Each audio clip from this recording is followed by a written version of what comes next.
Medianoche.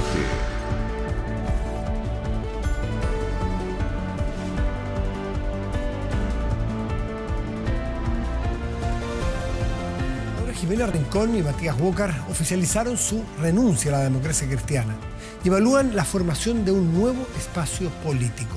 Así lo denominaron. Mediante una declaración pública, ambos parlamentarios criticaron la dirección de Aldo Mardones y el resto de la directiva actual de la DC. Textual, señalaron: hemos hecho muchos esfuerzos para recuperar la amistad cívica, pero la respuesta ha sido la censura permanente.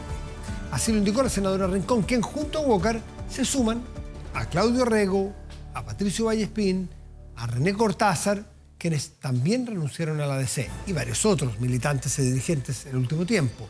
Con esta decisión el partido mantiene solo 3 representantes en el Senado: Yasna Proboste, Francisco Buenchumilla e Iván Flores. Cuando el día termina, comienza medianoche.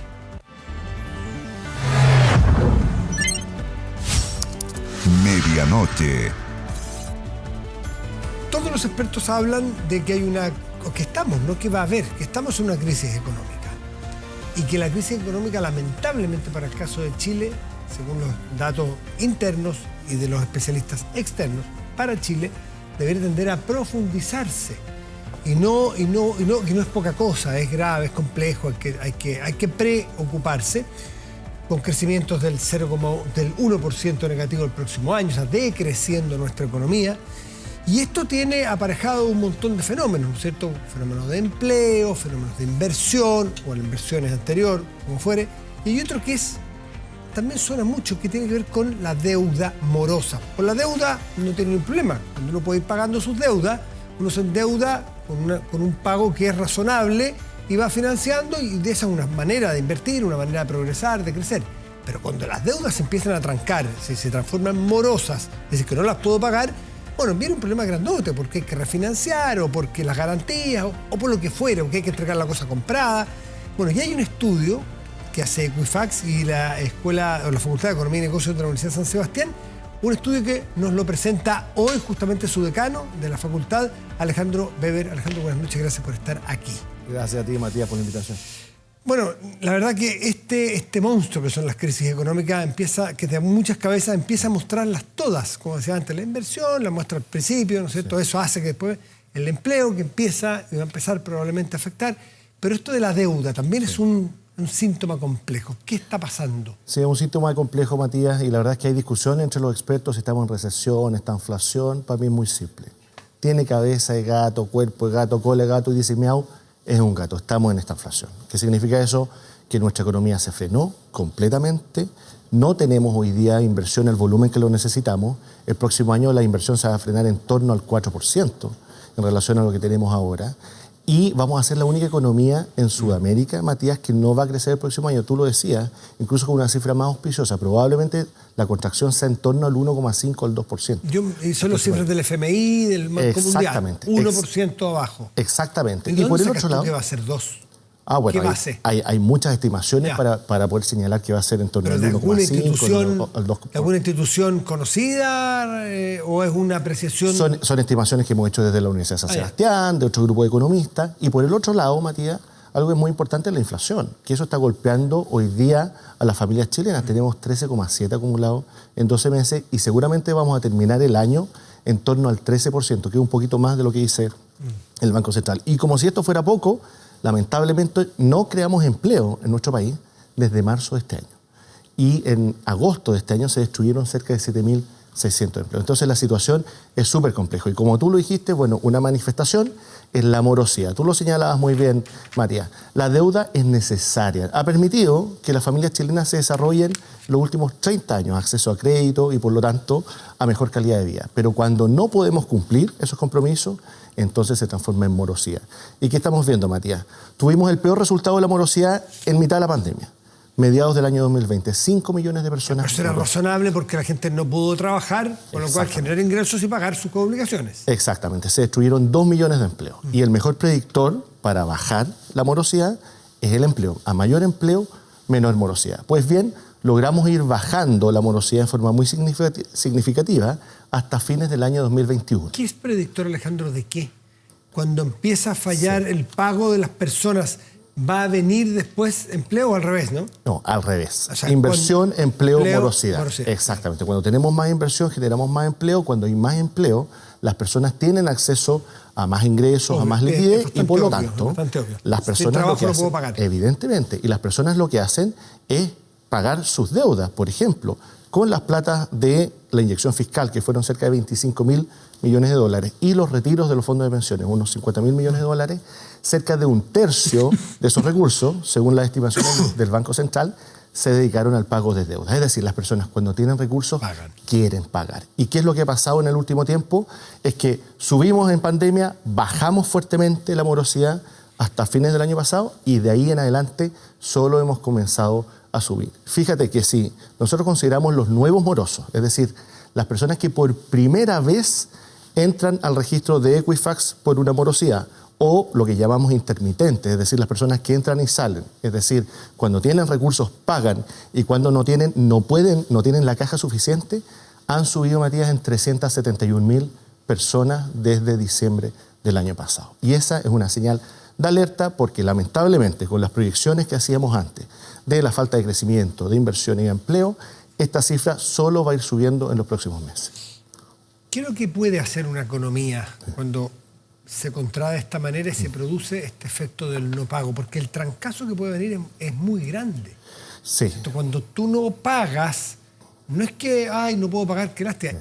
Mi acreedor, a su vez, también tiene deudas o también puede colapsar y se puede producir un dominó muy complejo. Exactamente. ¿Qué se hace? ¿Qué debe hacer una política pública sana en un caso como este? La morosidad es un círculo vicioso donde todos pierden, Matías. Tú lo decías muy bien. Pierden las personas que no pagan porque al estar en el reporte no pueden acceder luego a otros créditos que les permite tener una mejor calidad de vida, y las empresas que prestan el servicio, que realizan una prestación, no reciben esos recursos. Entonces transformamos todo en un pasivo en lugar de un activo. Pues bien, desde las políticas públicas hay una sola receta, que no es una receta mágica, porque tiene muchas aristas y es muy difícil, y se llama crecimiento. Entonces la pregunta que tenemos que hacernos es ¿qué medidas pro crecimiento y pro inversión tenemos hoy día en una situación de estancamiento? Y déjame decirte un par. Por ejemplo, el TPP-11, que tanto se ha discutido.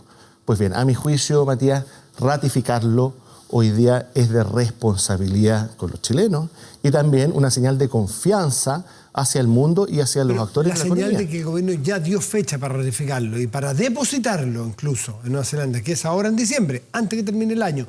Eso, como la economía vive de expectativa, ¿eso no funciona ya? Es mejor de lo que teníamos antes, pero no es suficiente.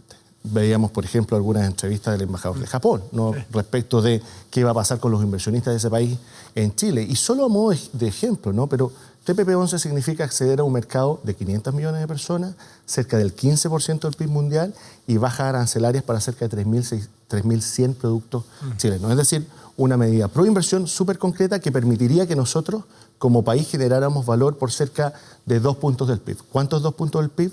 Todo lo que como país invertimos en pagar la pensión garantizada universal. Solo un ejemplo. Otro ejemplo, la reforma tributaria.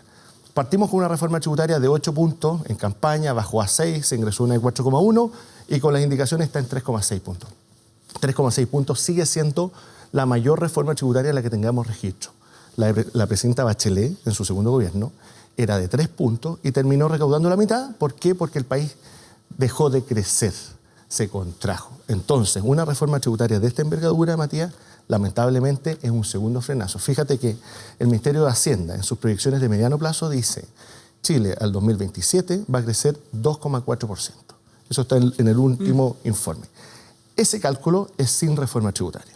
Entonces, la pregunta que tenemos que hacernos al Ministerio de Hacienda, al gobierno, bueno, y con reforma tributaria, ¿cuánto va a crecer nuestro país? Te aseguro, Matías, que va a ser menos que ese 2,4%. Ya, pero el Ministerio de Hacienda tiene una percepción distinta, tiene cálculos distintos, tiene una mirada distinta. ¿Por qué no lo hace? Porque quiere hacerle daño al país, ¿no es cierto? Es más o menos evidente. Es porque siente que se va a redistribuir de otra manera, que va a haber una justicia tributaria distinta, que van a pagar personas. No siente que se va a afectar, por ejemplo, la inversión. Evidentemente, uno no juzga intenciones, lo que juzga son las acciones y la evidencia. Y la evidencia que nosotros conocemos es que cuando uno sube los impuestos a tal magnitud, sin hacer una contribución tampoco del Estado, porque se ha hablado de un pacto fiscal, por ejemplo. Pero un pacto fiscal es un acuerdo entre dos partes. a lo menos, ¿no? Y que significa, ok, pidámosle un esfuerzo a las personas, a las empresas, royalty minero, etcétera, pero también hagamos un esfuerzo desde el Estado para redistribuir gasto ineficiente y que vaya directamente en beneficio de las personas. Y ahí hay muchos ejemplos. Por ejemplo, con Felipe Larraín, exministro de Hacienda, escribimos una columna donde señalábamos 3 medidas muy concretas donde el Estado puede redistribuir 1,2 puntos del PIB en compras públicas, empleo público, programas sociales, para complementar el esfuerzo que hagan las personas en la reforma. Y cuando fueron tú y Felipe Larraín, ministro y subsecretario de Hacienda, ¿por qué no hicieron eso? Lo hicimos. Ingresamos un proyecto de empleo público que lo que hizo fue, o lo que hacía era generar un nuevo contrato con indemnización, una verdadera carrera funcionaria y cerrar la llave de las malas contrataciones, separando las personas de Estado de los operadores políticos. Ese proyecto fue retirado por el actual gobierno. ¿Qué otra cosa hicimos? Incorporamos un proyecto de compras públicas siguiendo las recomendaciones de la Fiscalía Nacional Económica del 2020, Matías, y que decía que el sistema de compras públicas tiene ineficiencia por hasta 855 millones de dólares al año por falta de competencia. Ese proyecto está en tramitación en el Congreso. Y en programas sociales se implementó todo un mecanismo para evaluar mejor los programas sociales y se le dieron más facultades, Matías, a la Comisión Nacional de Productividad, que ahora es de evaluación y productividad. Sí, Alejandro, por último, tú dices, bueno, cuando se suben impuestos se sabe lo que pasa, porque cae la inversión, por lo pronto, ¿no es cierto? Entonces, pero cuando se bajan impuestos también sabemos lo que pasa. Por ejemplo, de lo que pasó en Inglaterra ahora con Liz Truss. Se pegó un bajón fuerte, violento, de impuestos a los mayores ingresos, duró 44 días el gobierno, porque también se vio como una medida muy extrema. ¿Cómo se hace entre medio para ni bajar ni subir tanto?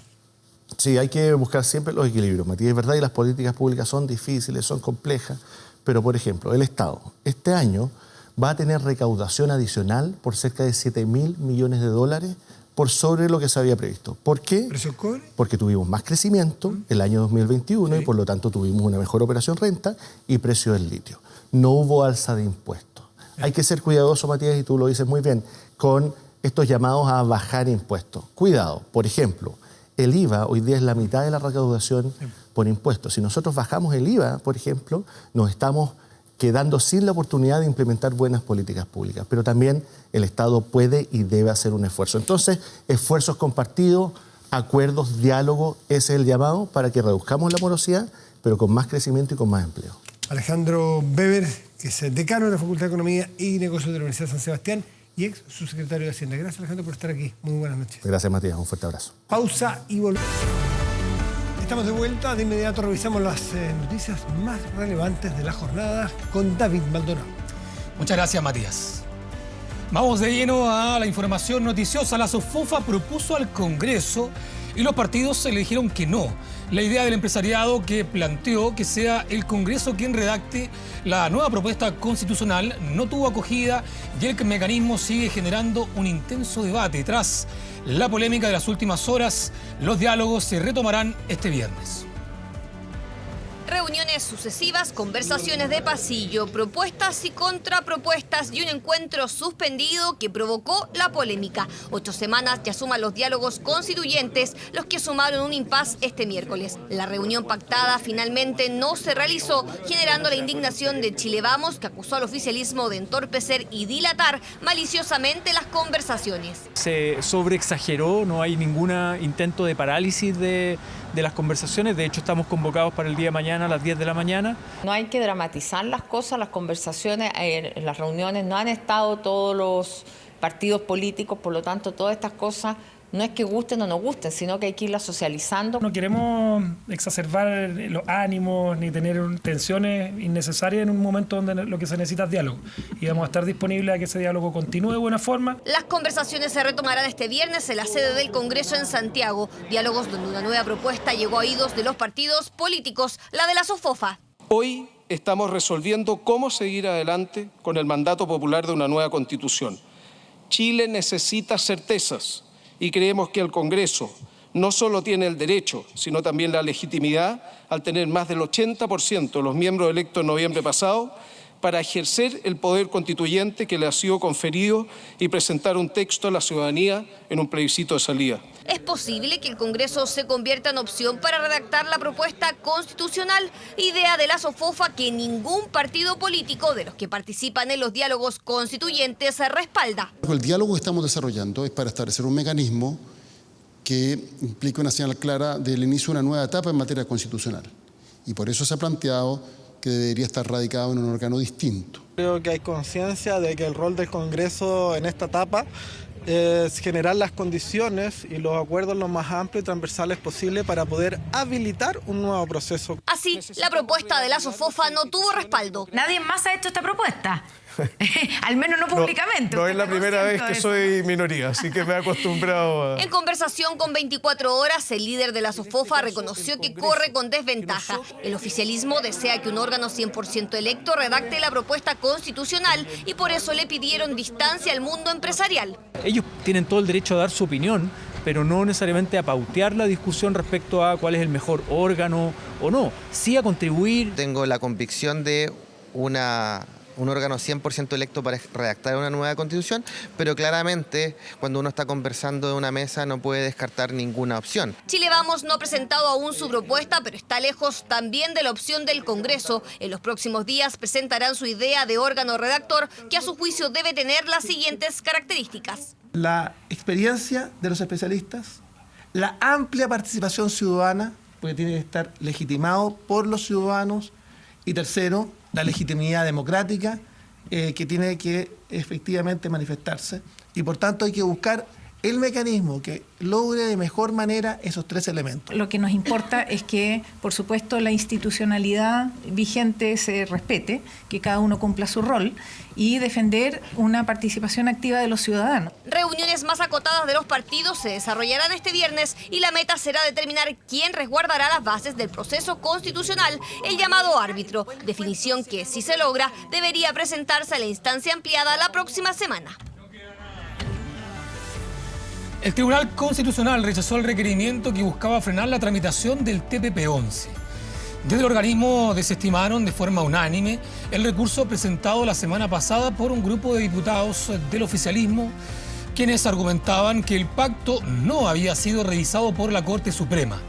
Sin embargo, de acuerdo a lo señalado por el tribunal, el trámite fue presentado de manera extemporánea, ya que no cumplió con los plazos definidos. Con esto se espera que la promulgación del TPP-11 sea antes de fin de año, debido a la fecha límite que estableció el gobierno para realizar el trámite. Y la crisis en la democracia cristiana sigue desatada e históricos militantes continúan abandonando la tienda. Hoy los senadores Jimena Rincón y Matías Walker se sumaron al listado de renuncias a puertas de una Junta Nacional que está en medio de la tensión interna y que va a definir el futuro del partido. Muchas gracias y que viva Chile.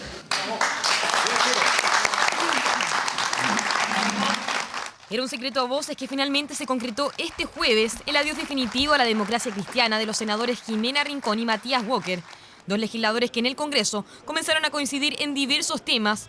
El último y más polémico, su apoyo a la opción rechazo, lo que generó disputas, enfrentamientos e insalvables diferencias con la colectividad en la que militaron toda su vida. Hemos decidido, después de una profunda reflexión, renunciar al Partido Demócrata Cristiano.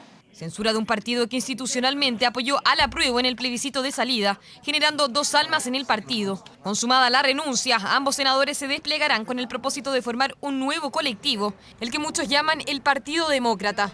Hemos hecho muchos esfuerzos para recuperar la amistad cívica, pero la respuesta ha sido la censura permanente. Chile necesita una alternativa de centro y que le dé una alternativa de gobierno a Chile frente a los populismos de extrema derecha y de extrema izquierda. La crisis al interior de la ADC se había desatado hace varios meses, años, según algunos de sus militantes. Este jueves fue el adiós de dos figuras claves y relevantes del partido, que se suman a la de Patricio Vallespín, Claudio Rego y Sergio Mico en las últimas semanas. Todos parte de un listado más amplio que en los últimos 5 años incluye además a los históricos José Pablo Arellano, René Cortázar, Jorge Burgos, Mariana Elwin y Soledad Alvear, entre otros. La salida de un militante siempre es dolorosa.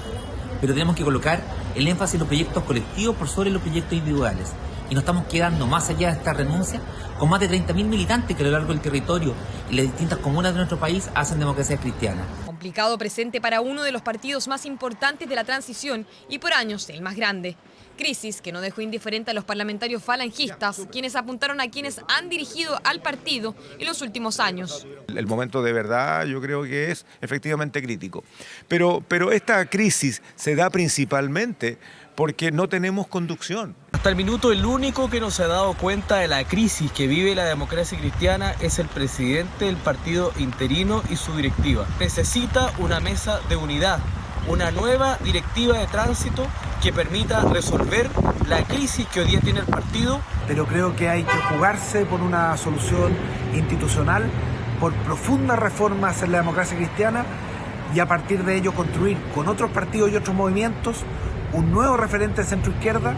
Nuevo referente que le devuelve la relevancia al partido. Uno de los temas que se tratará en la que se espera sea una tensa Junta Nacional del conglomerado pactada para el 12 de noviembre, la que aseguran marcará el rumbo de la colectividad.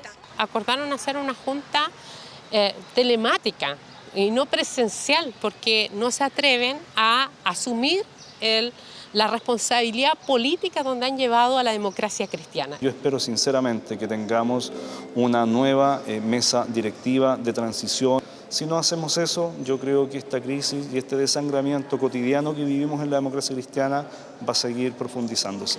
A puertas del encuentro ya suenan nombres para liderar el partido. Asuman como posibles el expresidente Eduardo Frei, el diputado Alberto Undurraga y el senador Iván Flores. Determinación que aseguran sería el primer paso para dar un giro, cuyo principal objetivo sería terminar con la crisis, para algunos militantes terminal, por la que atraviesa la democracia cristiana.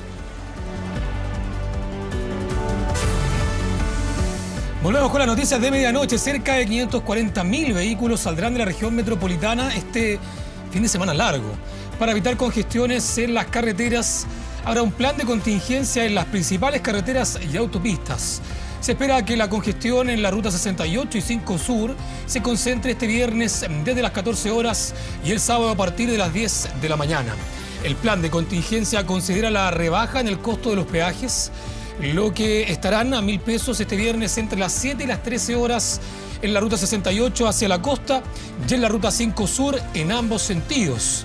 Los camiones también tendrán peaje rebajado en los horarios con menor flujo este viernes, mientras que en las denominadas horas punta habrá restricción a la circulación de camiones de 2 o más ejes en ambas rutas. Carabineros estará monitoreando el tránsito en terreno y va a realizar cerca de 5.000 fiscalizaciones aleatorias y controles a buses urbanos e interurbanos.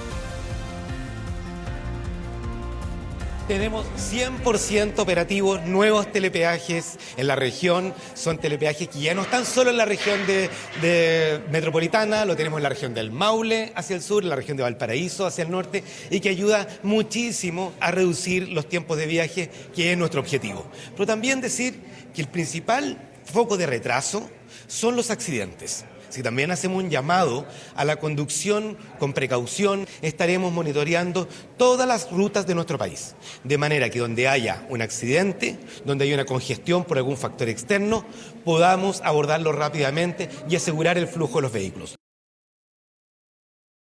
Hay peaje a 1.000 pesos entre las 7 y las 13 horas los días viernes y el martes. Y aparte de ello también está el 3x1 de retorno en el kilómetro 11,5 de la ruta 68 ya en la región metropolitana. Todos estos fines de semana largos nosotros intensificamos los controles vehiculares, tenemos más patrullas controlando en la carretera, sobre todo aspectos que son relativos a la velocidad, el uso de teléfonos celulares en la conducción y también el uso de cinturón de seguridad y el sistema de retención infantil.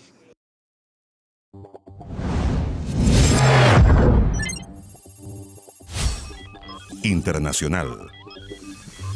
Vamos con noticias del mundo. Quedan solo 3 días para la segunda vuelta en Brasil y las encuestas dan una ventaja de 6 puntos a Lula da Silva.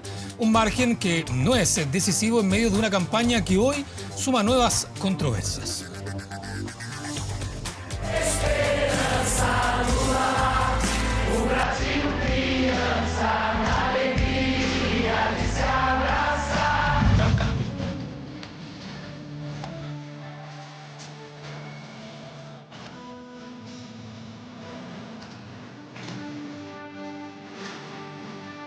Lula apelando a un gobierno lleno de esperanza y Bolsonaro mostrándose como el capitán del pueblo. Así se presentan ambos candidatos en sus franjas electorales a solo 3 días de la segunda vuelta presidencial.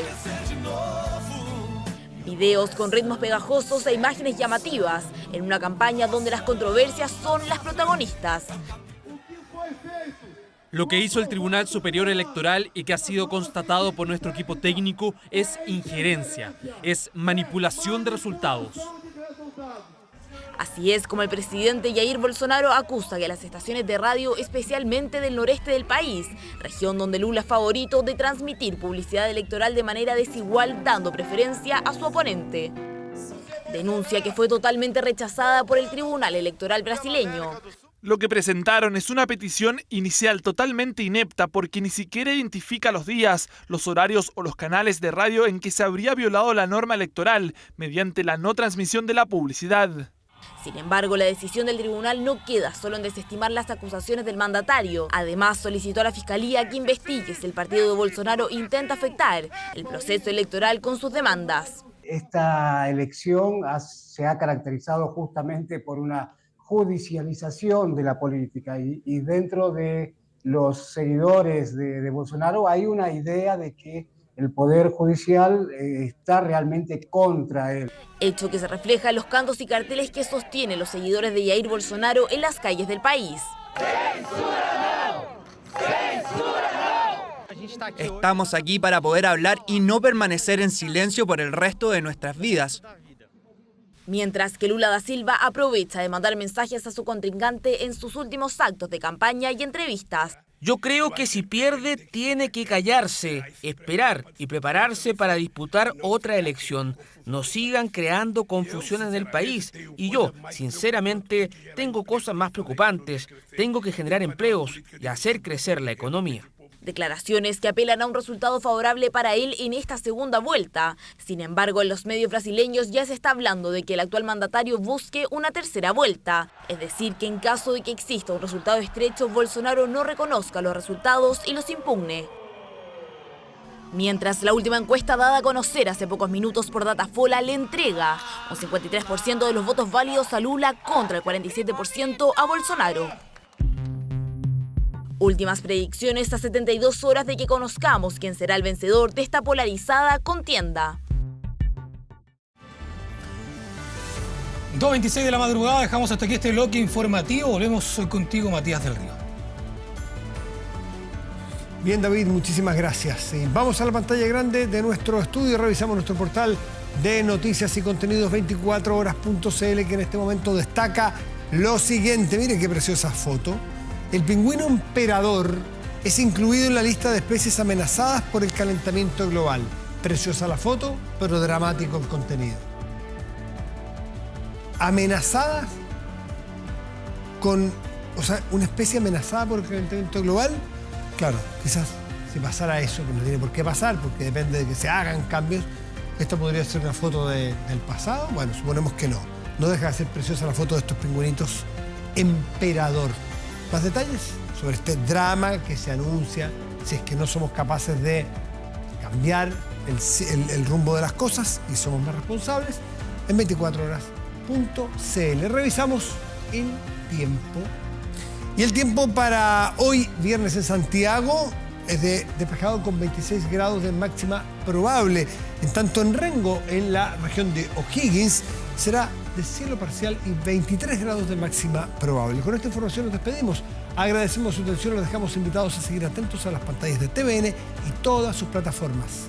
Que tengan muy buenas noches y gracias por venir.